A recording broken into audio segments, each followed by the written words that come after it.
the first snowflake that hit my windshield that November morning in Breckenridge, Colorado should have been a warning of what was to come. But I was too busy thinking about the meeting I'd just had with my attorney to pay attention to weather patterns. My name is Quincy Quarles, and I just purchased 5 acres of prime mountain property with a view that stretched across the 10-mile range. The land sat at the edge of Pine Summit Estates, a newer development that had sprouted up over the last decade. My property was technically part of the HOA boundaries, though I'd bought what used to be the old Mitchell farmstead before it got carved up and sold off. The previous owner had grandfathered rights that I'd inherited, which meant my land use was considerably less restricted than my neighbors. Or so I thought. I pulled into my gravel driveway, past the old red barn I'd been converting into a workshop, and parked next to my truck. The property was beautiful in its ruggedness. Unlike the manicured lawns and identical beige houses that dotted the development below, my place had character. Wild grasses, natural rock formations, stands of aspen and pine, and a gentle slope that rolled down toward the county road. The envelope was waiting on my porch when I got out, weighted down by a decorative rock that someone had clearly taken from my own property. I recognized it from the cairn I'd built near the old fence line. Already annoyed, I picked up the envelope and tore it open. Notice of violation and fine assessment, read the header in bold letters. I scanned the document, my jaw tightening with each line. According to the Pine Summit Estates HOA, I was in violation of Section 14.3.2 of the Community Bylaws regarding accumulation of snow and natural debris that creates visual blight and potential hazard to community aesthetics. The fine was $300 for snow on my own land. The specific complaint mentioned snowdrifts along my eastern property line that were unsightly and inconsistent with community standards. I walked around to the eastern edge of my property, letter in hand. Sure enough, the wind had pushed snow into natural drifts against an old split-rail fence. The drifts were maybe 3 feet high in places, sculpted by the wind into smooth curves that I actually thought were beautiful. They sat a good 100 yards from the nearest house in the development. I pulled out my phone and called the number listed on the notice. A woman answered on the second ring. Pine Summit Estates HOA, this is Patricia speaking. How may I help you? This is Quincy Quarles. I just received a violation notice about snowdrifts on my property, and I think there's been a mistake. Oh, yes, Mr. Quarles. We've been monitoring your property. No mistake at all. These are natural snowdrifts. They formed from wind, on my land. How exactly is this an HOA issue? Section 14.3.2 clearly states that all property within HOA boundaries must maintain aesthetic standards that preserve property values. Several residents have complained about the visual impact. Several residents can't even see these drifts from their houses. I measured it myself. The rules apply equally to all residents, Mr. Quarles. The fine is due within 30 days, and we expect compliance with snow removal protocols going forward. What protocols? You can't expect me to fight nature every time the wind blows snow around. Perhaps you should have considered that before purchasing property in our community. Have a nice day. She hung up before I could respond. I stood there in the cold, staring at my phone, feeling the first real stirrings of anger. This wasn't about aesthetics or property values. This was about control. That evening, I dug out my property deed and the HOA documents I'd signed at closing. I'd reviewed them before, but my focus had been on the major restrictions. Paint colors, fence heights, livestock limitations. Nothing about snow removal had stood out. But there it was, buried in subsection after subsection. The HOA maintained the right to enforce seasonal maintenance standards, which included snow and ice management that could reasonably be construed as creating diminished visual appeal. The language was vague enough to mean almost anything. I called my attorney, Marcus Chen, who'd handled my property purchase. Quincy, I remember those documents. The grandfathered rights should protect you from most aesthetic enforcement. Let me pull the files and take another look. 2 days later, Marcus called me back with bad news. The grandfathered rights covered specific land uses like the barn, livestock, and building setbacks. But the previous owner had agreed to an amendment 5 years ago that brought the property into compliance with environmental and aesthetic maintenance standards in exchange for connecting to the community water system. That amendment had transferred with the sale. Basically, you're stuck with these regulations unless you want to fight the entire amendment in court, which could cost tens of thousands and take years. So they can fine me for snow on my own property. Unfortunately, the language gives them a lot of discretion. You could challenge this specific fine, but based on what I'm reading, they'd probably win. The bylaws are written in their favor. I thanked Marcus and ended the call. $300 wasn't worth a legal battle, but the principle of it ate at me. I'd bought this property specifically because I wanted space and freedom, not some suburban committee telling me how much snow I could have on my own land. The next morning, I drove down to the HOA office, a small building tucked behind the development's community center. A woman in her late 40s sat behind the reception desk, blonde hair pulled back in a tight ponytail, reading glasses perched on her nose. Her nameplate read, Patricia Donovan, HOA president.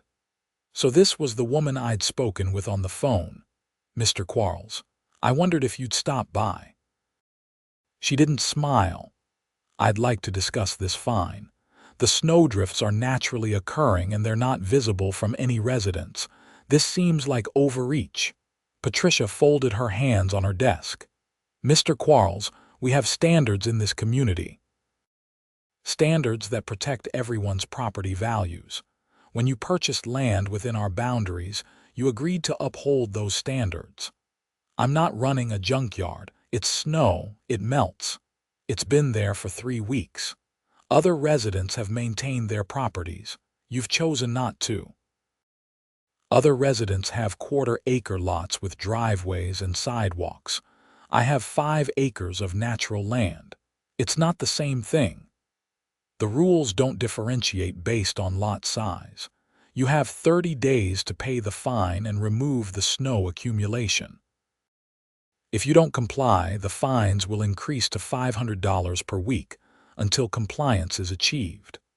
I felt my hands ball into fists. You're telling me that if the wind blows snow onto my property and I don't remove it fast enough, you'll fine me $500 every week. We're telling you that we expect all residents to maintain their properties according to community standards. This isn't complicated, Mr. Quarles. I left before I said something I'd regret. The drive home gave me time to cool down, but not enough time to stop planning. If Patricia Donovan wanted to play games about snow management, then we'd play games. But she wasn't going to like the rules. I spent that evening researching Colorado property law, water rights, grading regulations, and every subsection of the Pine Summit Estates bylaws. By midnight, I had a plan that was either brilliant or insane, possibly both. The next morning, I paid the $300 fine. Patricia seemed surprised when I walked in with a check. "I'm glad you've decided to be reasonable," she said, taking the check. "Oh, I'm being very reasonable. I'm also planning some landscaping work. Just wanted you to know I'll be bringing in equipment next week." Her eyes narrowed slightly. "What kind of landscaping?" "Earth moving, berms, all within my property lines and all in compliance with the bylaws. I checked with my attorney." The HOA has to approve any major landscaping changes. I pulled out a copy of Section 8.4.1 of the bylaws and slid it across her desk. According to this, I only need approval for structures, fences, and changes that affect drainage patterns for adjacent properties. Earth berms for erosion control and snow management are specifically exempted as natural landscaping features. Patricia's face tightened. She knew I'd found a loophole. We'll need to review your plans. There's no requirement for plan submission on exempted work. But I'll be happy to keep you informed as a courtesy. I turned and walked out, feeling her stare burning into my back. The following Monday, 2 dump trucks and an excavator arrived at my property. I'd hired a local contractor, Dave Rodriguez, who'd worked in the area for 20 years. He knew exactly what I wanted. "You're sure about this?" Dave asked, standing on my eastern property line and looking down toward the development. "Completely sure. I want berms along this entire edge, 8 feet high, angled to redirect wind patterns, natural looking, planted with native grasses. Make it look like it's been here forever." Dave grinned. "This is about that HOA fine, isn't it? This is about property rights and snow management." "Sure it is. This is going to change the wind patterns significantly. All that snow that used to drift onto your property is going to end up somewhere else. That's the idea. As long as it stays off my property, the HOA can't complain."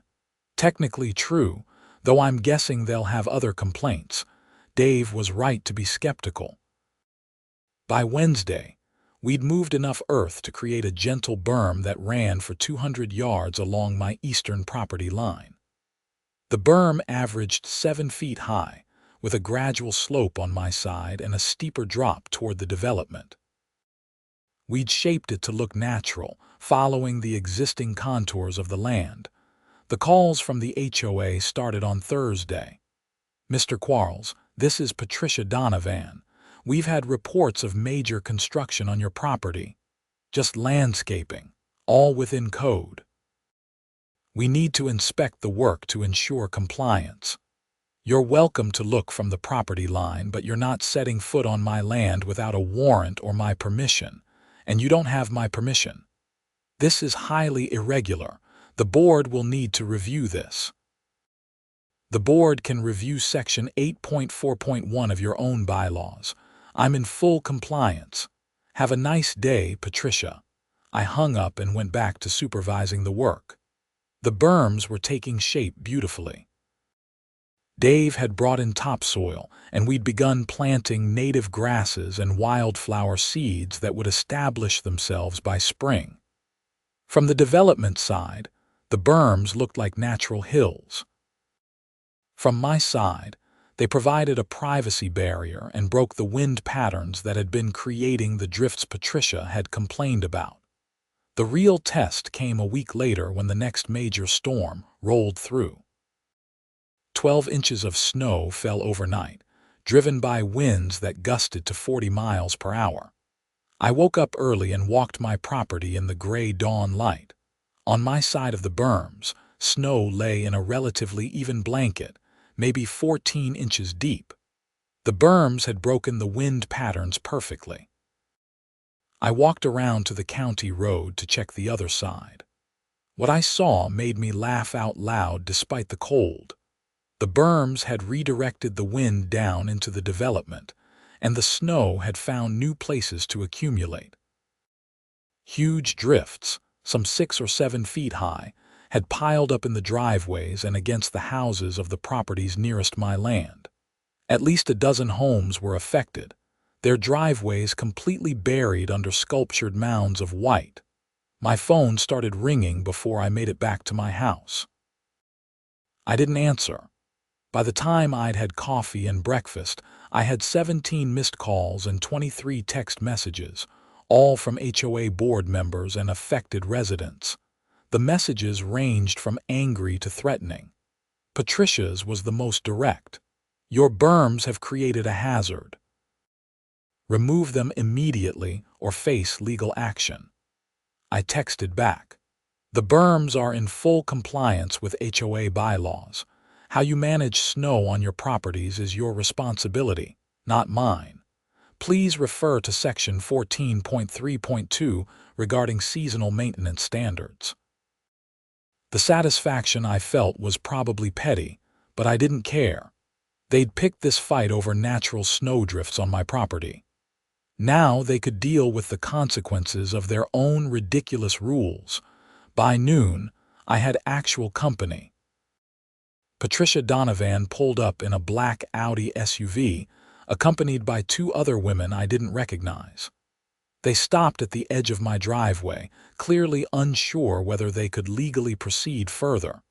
I walked out to meet them, coffee mug in hand. "Mr. Quarles, we need to discuss your berms." "What about them? They're creating drainage issues." This was one of the other women, tall and sharp-featured with auburn hair.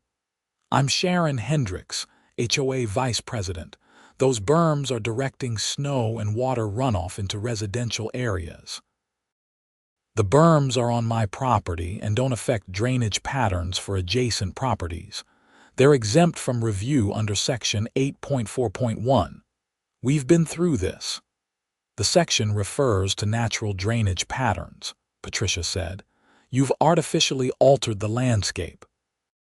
"I've installed erosion control features using natural landscaping." The bylaw doesn't specify natural versus constructed features, only that drainage patterns for adjacent properties can't be affected. My berms don't touch any adjacent properties. They're entirely within my boundaries. "You're splitting hairs," the third woman said. She was shorter, rounder, with gray-streaked dark hair. "You know exactly what you're doing." "I'm managing snow on my property, which you required me to do. $300, remember? Now there are no unsightly snowdrifts on my land." "Problem solved." "You've created a problem for everyone else," Sharon said. "Then I guess everyone else will need to follow Section 14.3.2 and maintain their properties according to community standards. Perhaps you should fine them for snow accumulation." I took a sip of my coffee. "Now, if you'll excuse me, you're on my property without permission. Please leave." They stood there for a moment, clearly trying to decide how to respond. Finally, Patricia turned on her heel and stalked back to her car. The others followed. As they drove away, I saw Patricia on her phone, talking animatedly. The next morning, I received a certified letter. The HOA was fining me $2,000 for willful alteration of natural landscape, resulting in adverse impact to community properties, and demanding immediate removal of the berms. I called Marcus Chen. "They're claiming the berms violate environmental protection clauses," Marcus said after reviewing the letter. "But they're reaching. The berms don't actually affect drainage for adjacent properties in the legal sense. They're not diverting water flow or creating flooding risks. Wind patterns and snow distribution aren't covered under drainage law. So I don't have to remove them. Not based on this letter. But they're going to push this.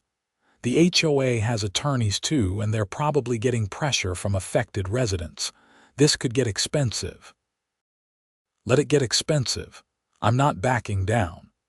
Quincy, I have to advise you that fighting an HOA can be costly and time-consuming. Even if you're legally right, they can make your life difficult. They already made my life difficult when they fined me for snow on my own property. Now they get to see how that feels." Over the next 2 weeks, the situation escalated. The HOA filed a formal complaint with Summit County, claiming I'd violated grading and drainage codes. A county inspector came out, walked my property with a survey team, and issued a report finding no violations. The berms were within code, properly graded, and posed no drainage threat. Patricia wasn't deterred. She organized an emergency HOA meeting and passed a new bylaw amendment requiring board approval for any earth-moving or landscaping project involving more than 10 cubic yards of material. The amendment would have banned my berms if I hadn't already completed them. Fortunately, bylaws couldn't be applied retroactively. Then the harassment started. Someone filed a false report with animal control, claiming I was keeping livestock in violation of zoning laws. I wasn't, but I still had to deal with an inspector showing up unannounced. Someone else complained to the county about the barn renovation, claiming I was operating an unlicensed business. That triggered another inspection and more of my time wasted. The calls and messages continued. Some residents were actually sympathetic, understanding that the HOA had overreached. But others, especially those dealing with the redirected snow, were furious. One guy, a stocky man in his 30s named Craig, showed up at my door demanding I pay for his snow removal services. "Your berms put 6 feet of snow in my driveway. I had to pay $300 to get it cleared. You owe me." "I don't owe you anything. Take it up with the HOA. They're the ones who decided to regulate snow management. You did this on purpose." I managed snow on my property in compliance with HOA requirements. What happens on your property is between you and the HOA.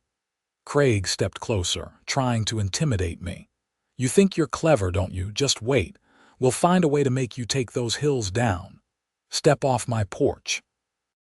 Now, he glared at me but backed up. As he walked to his truck, he turned back.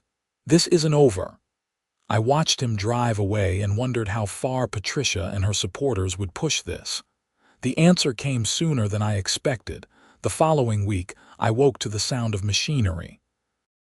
I looked out to see a backhoe at the edge of my property, beginning to dig into the base of one of my berms. 2 men in work clothes were directing the operation, and Patricia Donovan stood nearby, clipboard in hand. I pulled on boots and a jacket and ran outside. "What the hell are you doing?" Patricia turned to me with a satisfied expression. "The HOA board voted to remove these berms as a community hazard. We have the authority under emergency provisions." "No, you don't. These are on my property. Get that equipment off my land right now." The HOA has the right to remediate hazards that affect the community. "Bull, you're trespassing and destroying my property." I pulled out my phone. "I'm calling the sheriff. Call whoever you want. We're within our rights." I dialed 911 and reported property destruction in progress. Then I called Marcus Chen.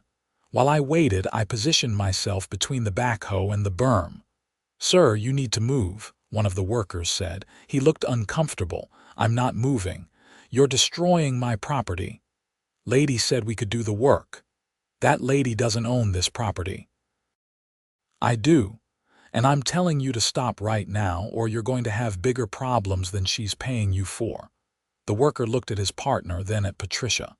"Madam, if he's saying we can't be here." "Keep working," Patricia ordered. "The HOA has legal authority." "You absolutely do not," I said. "And when the sheriff gets here, all of you are going to be charged with trespassing and property destruction." The workers shut down the backhoe. They might work for whoever was paying them, but they weren't stupid enough to risk criminal charges. Patricia's face went red. "You're making a mistake, Mr. Quarles. The only mistake here is yours. You're trespassing on private property and attempting to destroy legally installed landscaping features. I'd strongly suggest you and your crew leave before law enforcement arrives." A Summit County Sheriff's deputy arrived 15 minutes later. Deputy Sarah Mills listened to both sides, reviewed my property documents and the HOA bylaws I'd brought out, and made her determination quickly. "Madam, these berms are on private property. You don't have authority to remove them without a court order. The HOA bylaws give us emergency authority," Patricia insisted. That authority would need to be affirmed by a judge. Right now, you're trespassing. I'm going to ask you and your contractors to leave the property. This is ridiculous. The community is being affected by his malicious landscaping. That's a civil matter. If you believe you have grounds for legal action, you need to pursue it through proper channels. But you can't take matters into your own hands by going onto someone else's property. Patricia glared at me, then at the deputy. Fine, but this isn't over. She turned to the contractors. Pack up. We'll resolve this another way. After they left, Deputy Mills turned to me. Just so you know, they're probably going to sue. HOAs can be persistent. Let them sue. I'm in full compliance with the bylaws and county code. Might want to install some cameras. Cases like this can get ugly. She was right. That afternoon, I ordered a security camera system and had it installed within 3 days. 4 cameras covering my driveway, barn, and the berms. Everything recording to cloud storage. The cameras proved their worth sooner than expected. A week after the trespassing incident, I reviewed footage and caught 2 teenagers spray painting graffiti on the visible side of my berms. The angle and lighting made identification easy. I recognized one of them as Craig's son. I filed a police report and provided the footage. The teens were charged with vandalism. Craig showed up at my door again, this time apologetic. Look, my kid made a mistake.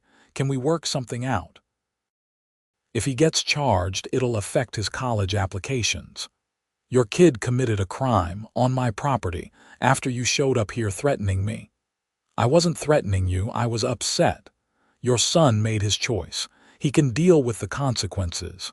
Come on, man, be reasonable. I'm being perfectly reasonable. Maybe teach your kid not to vandalize other people's property. Craig's apology evaporated. You're going to regret this. That sounds like another threat. Want to make it on camera? I pointed to the security camera above my door. He left without another word. The vandalism charges went through the juvenile system. Craig's son ended up with community service and probation, but the incident hardened positions in the development. I became the villain in the narrative Patricia was spinning at HOA meetings. The guy who cared more about property rights than being a good neighbor. Winter deepened. More storms came through, and each one proved my berms worked exactly as intended. Snow stayed off my property and piled up in the development. The affected residents had to deal with constant snow removal, expense, and frustration. Some of them started complaining to Patricia about the original fine that had triggered everything. I heard about the complaints through Dave Rodriguez, who still had friends living in Pine Summit Estates. People are starting to turn on the HOA board, Dave told me over coffee at a local shop. Half the development thinks Patricia went too far with that first fine, and now they're paying the price. Good. Maybe they'll think twice about harassing property owners. Maybe. But Patricia's doubling down. She's talking about forcing a special assessment to fund legal action against you. Let her try. The majority of homeowners would have to approve a special assessment. If people are already upset about snow removal costs, they're not going to approve funding her vendetta. Dave shrugged. Don't underestimate her. She's got allies on the board and she's good at manipulating people. He was right to be cautious. At the next HOA meeting, Patricia proposed a $500 per household special assessment to defend community standards and property values. She framed it as protecting everyone's investments against residents who refuse to comply with community rules. The vote was close, but it failed. 53% of homeowners voted against the assessment. Patricia was furious, according to the people who attended. She apparently gave a speech about how the community was abandoning its principles, and how property values would suffer if residents like me were allowed to do whatever we wanted. But the failed vote had consequences. Sharon Hendricks resigned from the board, saying she didn't want to be part of a personal vendetta disguised as community advocacy. 2 other board members followed. Patricia was left with a decimated board and a community that was increasingly skeptical of her leadership. That should have been the end of it. Patricia should have backed off, focused on actual community management, and let the situation cool down. But she didn't. In February, I came home to find survey stakes on my property. Not at the edges where property lines might legitimately be in question, but scattered across my land, including inside the perimeter of my berms. A note attached to one stake read, "Property survey for pending legal action. Do not remove." I called Marcus Chen immediately. "They can't just survey your property without permission," Marcus said. "That's trespassing." "Can I remove the stakes?" "Technically, yes, but it might look bad in court. Let me send them a cease and desist letter first." The letter went out the next day. Patricia's response came through her attorney. The HOA had the right to verify property boundaries in pursuit of legitimate legal action. Marcus fired back that property boundaries were a matter of public record and required no survey, and that any further trespassing would result in additional legal action from my side. Meanwhile, the stakes remained on my property like little flags of invasion. I left them alone, but I hated seeing them every time I looked outside. In March, the lawsuits arrived. 2 of them filed simultaneously. The first was from the HOA, claiming that my berms constituted a private nuisance that caused property damage and diminished property values in the community. They wanted the berms removed and sought damages of $50,000. The second lawsuit was a personal action from Patricia Donovan herself, claiming harassment, intentional infliction of emotional distress, and defamation. She alleged that I'd made false statements about her to community members and had engaged in a pattern of behavior designed to intimidate and harass her. I sat in Marcus's office, reading through both complaints with growing disbelief. "The defamation claim is garbage," Marcus said. "She has to prove you made false statements that damaged her reputation. Everything you've said about her has been either factual or opinion. The harassment claim is equally weak. What about the nuisance claim? That's more serious, but still defensible. Nuisance law requires proof that your actions unreasonably interfere with someone else's use and enjoyment of their property. Wind patterns and snow distribution are natural phenomena. You didn't create them, you just redirected them. It's a tough case for them to prove. But it's going to cost money to defend. Yes, probably $15,000 to $20,000 if it goes to trial, maybe more." I felt the weight of it settling on me. This wasn't about right and wrong anymore. Patricia was willing to spend HOA money and her own funds to punish me for standing up to her. Even if I won, I'd lose thousands in legal fees. "There's something else," Marcus said. "I did some digging into Patricia's background. She's been sued before by homeowners in another development in Castle Rock. Similar situation. Overreach, harassment, abuse of authority. That case settled, but the pattern is clear. So she's done this before. And she'll do it again unless someone stops her. The question is whether you're willing to be that someone." I thought about it for a long moment. Walking away would be easier. I could remove the berms, pay whatever settlement they wanted, and be done with it. But that would mean Patricia won. She'd continue bullying other homeowners, secure in the knowledge that her tactics worked. I'm not backing down. "File our response and let's counter-sue for abuse of process and malicious prosecution." Marcus grinned. "Now you're talking. This is going to get interesting." The legal battle consumed the next 4 months. Depositions, document production, motions, and counter-motions.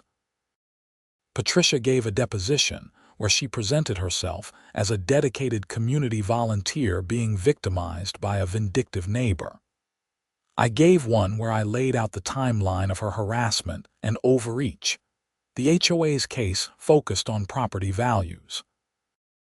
They brought in a real estate expert who testified that properties near my Berms had been negatively impacted. Marcus destroyed that testimony in cross-examination, getting the expert to admit he'd never actually surveyed nearby homeowners and that his analysis was based on speculation about potential impact rather than actual market data.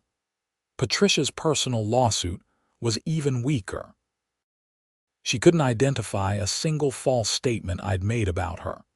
Her harassment claims boiled down to me refusing to comply with her demands and standing up for my property rights. The judge seemed skeptical from the start. During discovery, Marcus subpoenaed HOA records. What we found was enlightening.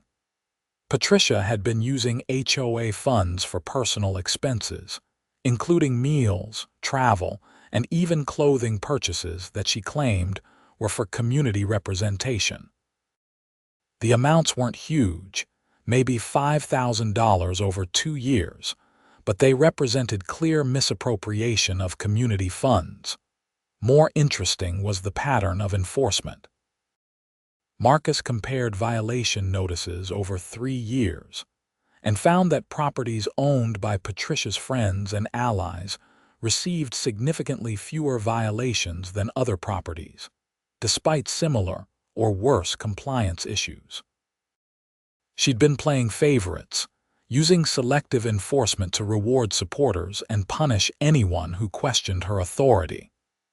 We added the financial misappropriation to our counterclaims and provided the evidence to the remaining HOA board members. Within a week, Patricia was suspended from her position pending an internal investigation. She immediately blamed me, sending a long, rambling email to the entire community claiming I'd fabricated evidence and was destroying the HOA from within. That email was a mistake. Several homeowners forwarded it to Marcus, and we added it to our evidence file as proof of her continued harassment. More importantly, it turned even more of the community against her. People started looking into the financial records themselves and asking uncomfortable questions. In July, the HOA board held a special meeting and voted to terminate Patricia as president.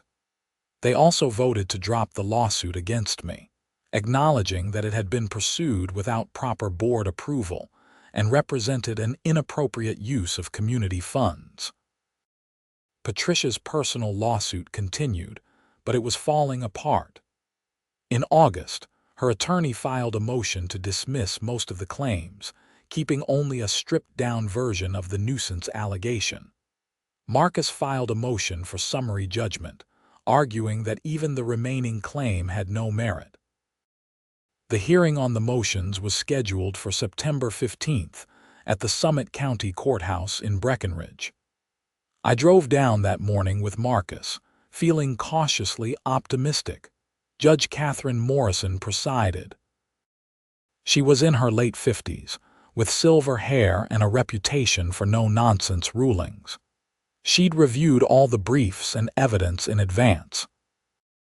Let me start by saying I've rarely seen a case that so clearly represents an escalation of conflict over what should have been a simple dispute, Judge Morrison began. Mr. Quarles, your Berms were technically in compliance with HOA bylaws, correct? Yes, Your Honor, Marcus said. The bylaws specifically exempted natural landscaping features for erosion and snow management. And Miss Donovan, you fined Mr. Quarles for naturally occurring snowdrifts on his property, which led to him constructing these berms. Patricia's attorney, a thin man named Gerald Foster, stood. Your Honor, the HOA has the authority to enforce community standards. That's not what I asked. Did the snowdrifts that prompted the original fine pose any actual hazard or violate any objective standard? Foster hesitated. The bylaws give the HOA discretion to determine what constitutes diminished visual appeal. In other words, it was subjective, and Mr. Quarles responded by taking action that was within his rights, but had the effect of redirecting snow onto other properties. Maliciously, Your Honor. He intended to harm the community. Perhaps, but intent doesn't matter if his actions were legal, which brings me to your remaining claim of nuisance. You're arguing that legally installed landscaping features constitute a nuisance because they change wind patterns and snow distribution. That's a very difficult argument to make. Judge Morrison looked at Patricia, who sat next to her attorney with her arms crossed. Miss Donovan, I've reviewed the financial records that were produced in discovery. Are you aware that misappropriation of HOA funds is a crime in Colorado? Patricia's face went pale. I didn't misappropriate anything. Those were legitimate expenses. $800 at a clothing boutique is a legitimate HOA expense. I needed professional attire for community meetings. That's not how HOA funds work. Additionally, your selective enforcement of community rules raises serious questions about breach of fiduciary duty. I'm going to recommend that the district attorney's office review this matter. Foster stood quickly. Your Honor, Miss Donovan is willing to reimburse any questionable expenses. That doesn't change the fact that crimes may have been committed. As for the lawsuit, I'm granting Mr. Quarles' motion for summary judgment. The nuisance claim fails as a matter of law. Additionally, I'm awarding attorney's fees to Mr. Quarles based on the finding that this lawsuit was pursued in bad faith. Patricia shot to her feet. This is absurd. He destroyed the community. He deliberately caused harm. Miss Donovan, sit down. You filed a frivolous lawsuit after engaging in a pattern of harassment and abuse of authority. Mr. Quarles installed legal landscaping features on his own property. The fact that those features had unintended consequences for others doesn't create legal liability, especially when he was motivated by your own overreaching enforcement action. The judge's ruling was final. Patricia owed me $42,000 in attorney's fees. She'd also have to face a criminal investigation into her misappropriation of HOA funds. As we left the courthouse, Patricia tried to confront me in the parking lot. You've ruined my life, she said, her voice shaking with rage. I dedicated years to that community, and you destroyed everything. You did this to yourself, I said. You couldn't let someone have snowdrifts on their own property. You made it personal. You harassed me, trespassed on my land, filed frivolous lawsuits, and stole from your own community. All I did was defend my property rights. Those berms are still there. Every time it snows, people suffer because of you. Then they should take it up with the HOA. Maybe suggest better bylaws, ones that don't try to regulate natural weather patterns. Patricia looked like she wanted to say more, but Gerald Foster took her arm and led her away. I watched her go, feeling not triumph but exhaustion. This whole mess had consumed nearly a year of my life. The criminal investigation moved forward. In October, Patricia was charged with theft and misconduct in public office. The amounts were relatively small, but the charges were serious. She ended up pleading guilty to a reduced charge of misdemeanor theft and was ordered to pay restitution to the HOA, along with probation and community service. The irony of Patricia having to perform community service wasn't lost on anyone. With Patricia gone, the HOA elected a new board. The new president was a retired engineer named Tom Keller, who lived near the entrance to the development. His first action was to propose a comprehensive review of the bylaws to eliminate vague language and reduce opportunities for selective enforcement. Tom called me in November to introduce himself. Mr. Quarles, I wanted to reach out personally. I'm sorry for what you went through with Patricia. That should never have happened. I appreciate that. I also wanted to talk about your berms. I'm not here to demand you remove them, but several homeowners are still dealing with increased snow management costs. Would you be willing to discuss a compromise? What kind of compromise? There's a parcel of undeveloped land on the western edge of the property, right near where wind comes through. If we installed strategic snow fencing there, it would break the wind pattern before it reaches your berms or the residential areas. The HOA would pay for it and maintain it. I thought about it. That actually makes sense. I'd be fine with that. Great. I'll bring it to the board. And Mr. Quarles, if you're willing, I'd like you to join the Architectural Review Committee. We need people who understand property rights and can push back against overreach. I'll think about it. The snow fencing went up in December, just before the first major storm of the season.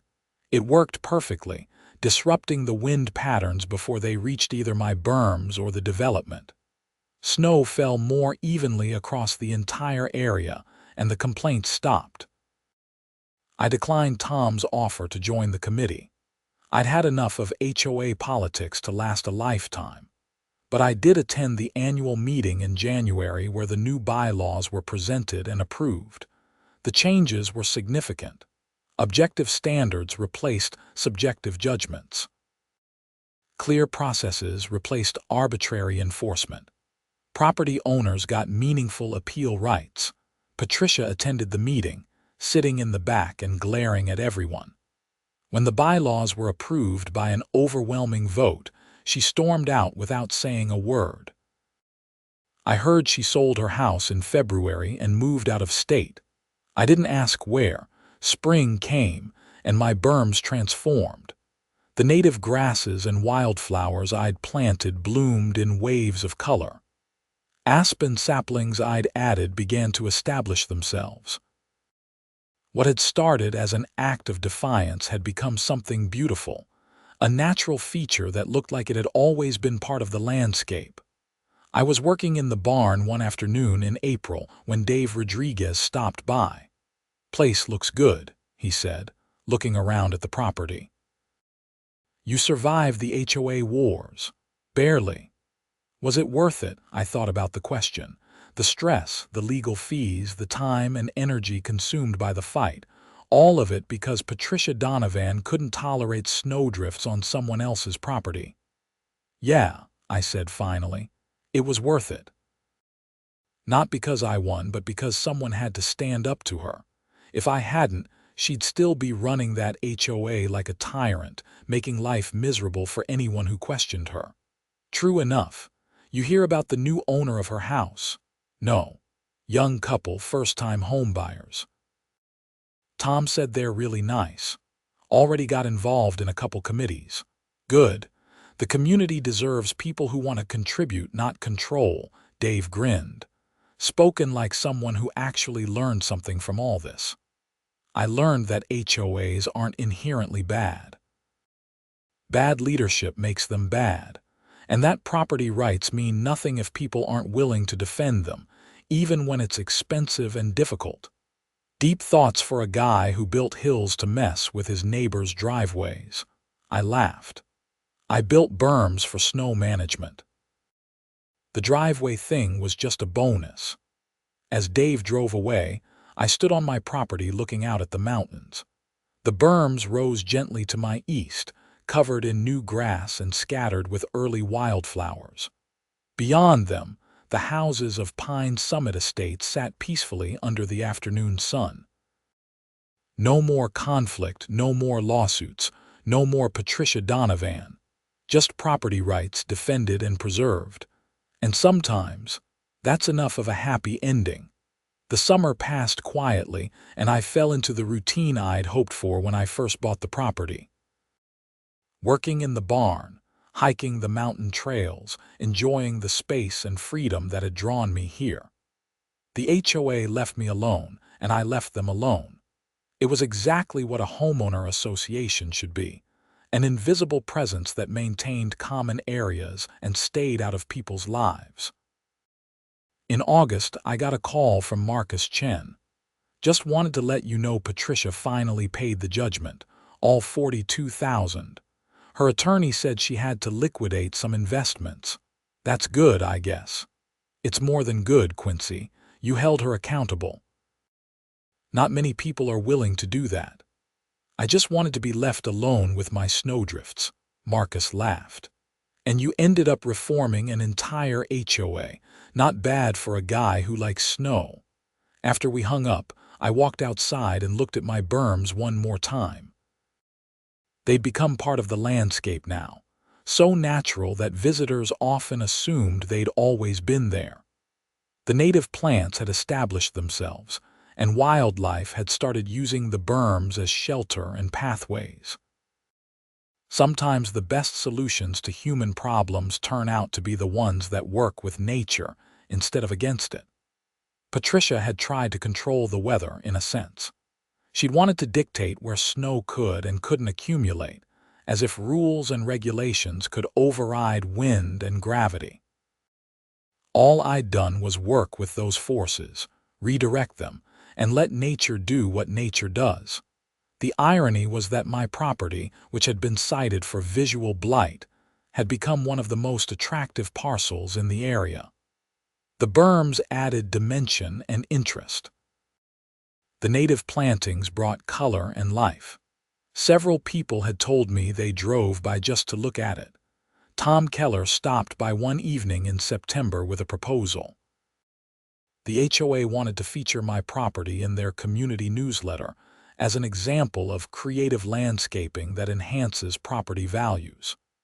You want to use my property as an example after everything that happened, Tom smiled.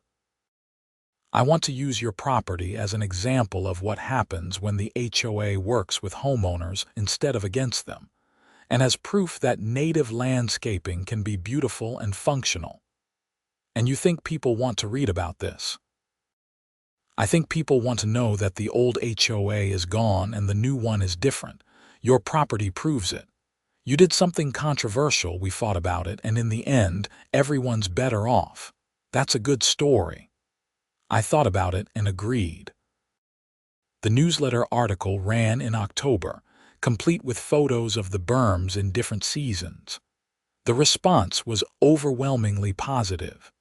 Several other homeowners started asking about native landscaping for their own properties. Dave Rodriguez ended up doing 3 more berm projects in the area, all designed to work with natural wind and water patterns. In November, Patricia's criminal probation ended. I heard through the community grapevine that she'd moved to Arizona and was working as a property manager. I hoped she'd learned something from the experience, but I doubted it. People like Patricia rarely change. They just find new places to exercise control. What mattered was that she was gone, and the community she'd dominated for years was healing. The new HOA board focused on actual community needs, maintaining roads, organizing social events, preserving common spaces. They didn't care about snowdrifts or perfectly manicured lawns. They cared about creating a place where people wanted to live. The first anniversary of the original fine came in early December. A year since this whole mess started. I marked it by not marking it at all. Just another day in the mountains, with snow beginning to fall and wind shaping it into patterns across my property. The berms did their job. Snow stayed light and manageable on my land. Down in the development, thanks to the strategic snow fencing, accumulation was reasonable and evenly distributed. Everyone was happy, or at least no one was unhappy enough to complain. I stood on my porch that evening, watching snow swirl through the twilight, and felt something close to contentment. The fight had been worth it. Not because I'd won or because Patricia had lost, but because the system had changed. The bylaws were better. The leadership was better. The community was better. And my property was still mine, free from arbitrary rules and the whims of petty tyrants. Sometimes you have to build berms to defend your boundaries. Sometimes those berms bury other people's driveways. And sometimes, if you're lucky and persistent, everyone learns something about respect and property rights, and the difference between community standards and community tyranny. The snow fell harder, beginning to accumulate. By morning, there would be inches of it, sculpted by wind into beautiful patterns. Some would collect against my berms. Some would spread across the development. But none of it would be a violation because we'd all learned to stop trying to control the uncontrollable. I went inside, made coffee, and settled in for the evening. Outside, winter was doing what winter does in the Colorado mountains. Inside, I was finally at peace with my place in this community and on this land. It had taken a year, tens of thousands in legal fees, and more stress than I cared to remember. But the outcome was right. The berms stood. The HOA had reformed. Patricia was gone, and I could watch snow fall without worrying about violation notices. In the end, that's all I'd ever wanted. The freedom to live on my property, manage it as I saw fit within reasonable rules, and be left alone by people who thought they knew better how I should live. The berms had taught everyone a lesson about overreach and consequences. They'd also given me something I hadn't expected, a sense of belonging to a community that had been worth fighting for. Not Patricia's community of control and conformity, but Tom's community of cooperation and common sense. As the snow continued falling and the evening deepened into night, I raised my coffee mug in a silent toast. To property rights, to reasonable HOAs, to native landscaping and snow management, and to the satisfying knowledge that sometimes when you stand your ground, the ground itself becomes your strongest ally. The berms would be there for years, probably decades. Long after this whole conflict was forgotten, they'd remain, breaking the wind and shaping the snow. Future homeowners would see them and think they'd always been part of the landscape. They'd never know about Patricia or the fines or the lawsuits, but I'd know, and that was enough.